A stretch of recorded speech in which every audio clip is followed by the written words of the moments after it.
Hello everyone, আমার রান্নাঘরে আপনাদের স্বাগতম। আজকে আমি মসুরির ডাল দিয়ে লাউ রান্না করব। খুবই মজাদার, খুবই টেস্টি, খুবই সহজ এই রেসিপিটি।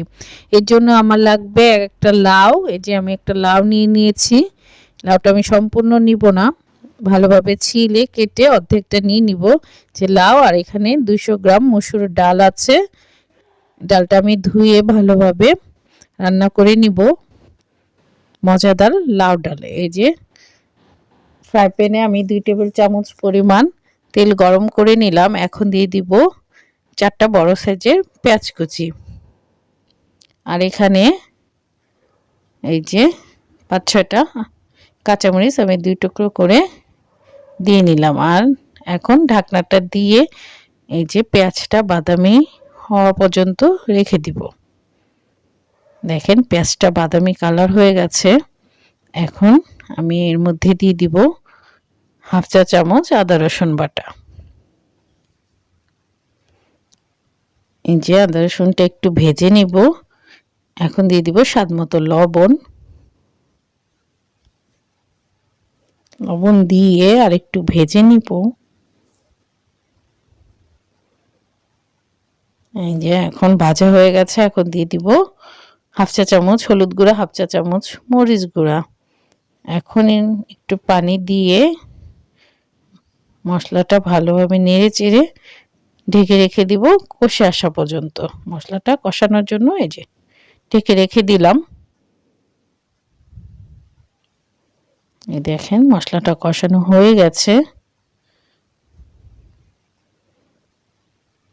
এখন দিয়ে দিব এই যে ধুয়ে রাখা ডাল, মসুর ডাল। এই যে ডালটা মশলার সাথে ভালোভাবে মিশিয়ে এখন একটু পানি দিয়ে দিব। এই যে আমি গরম পানি দিয়ে দিলাম। গরম পানি দিয়ে এখন একটু নেড়ে চেড়ে এই যে মশলাটা একটু লেগে গেছে, আমি একটু তুলে নিলাম চামচের সাহায্যে। এই যে এখন ঢেকে রেখে দেব ডালটা কষানো পর্যন্ত। এই দেখেন ডালটা কষানো হয়ে গেছে। এখন আমি দিয়ে দিব এই যে কেটে রাখা লাউ। দেখেন আমি বড় টুকরো করে কেটে নিয়েছি। আপনারা আপনাদের পছন্দ মতো টুকরো করে নেবেন।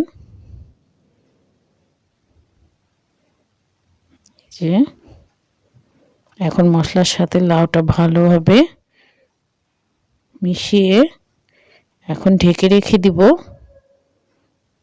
লাউটা কষে আসা পর্যন্ত। এই দেখেন লাউ থেকে পানি উঠেছে এবং লাউটা কষানো হয়ে গেছে। এই যে আমি একটু নেড়ে চেড়ে এখন দিয়ে দিব 4 কাপ পানি। 4 কাপ পরিমাণ পানি দিয়ে দিলাম। আমি একটু পাতলা রাখবো। আপনারা যদি ঘন খেতে চান তাহলে 3 কাপ পানি দিবেন। এই যে এখন একটু নেড়ে চেড়ে আমি এখন ঢেকে রেখে দেব ফুটে আসা পর্যন্ত।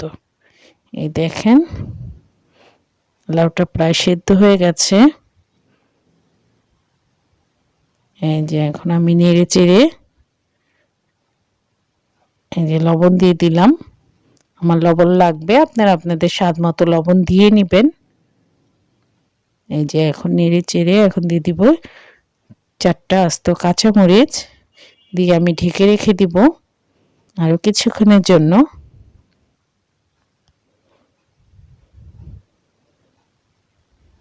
এই দেখেন লাউটা সম্পূর্ণ সেদ্ধ হয়ে গেছে, পানিটা অনেকখানি কমে গেছে। এখন দিয়ে দিব 1/2 চা চামচ টালা জিরা গুঁড়া আর ধনে পাতা কুচি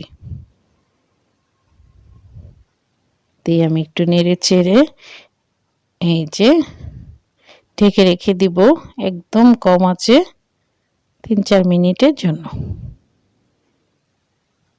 এই তো দেখেন তৈরি হয়ে গেছে আমার মজাদার টেস্টি লাউ ডাল। এই যে আমি বেড়ে দেখাচ্ছি। যারা লাউ পছন্দ করেন এই রেসিপিটি অবশ্যই তাদের জন্য। তারা একবার করে দেখবেন, খেয়ে দেখবেন, খুবই মজা, খুবই টেস্টি হয় এই রেসিপি। এই যে দেখেন কত সুন্দর দেখতে হয়েছে আমার লাউ ডালের রেসিপিটি আপনাদের ভালো লাগলে আপনারা করে দেখবেন, খেয়ে দেখবেন। এটা আপনারা সাদা রুটি, পরোটা, ভাত সবকিছুর সাথে খেতে পারবেন। আমার রেসিপিটি ভালো লাগলে আমার সাথে থাকবেন, পাশে থাকবেন, লাইক শেয়ার কমেন্ট দিয়ে আমার চ্যানেলটি সাবস্ক্রাইব করতে ভুলবেন না।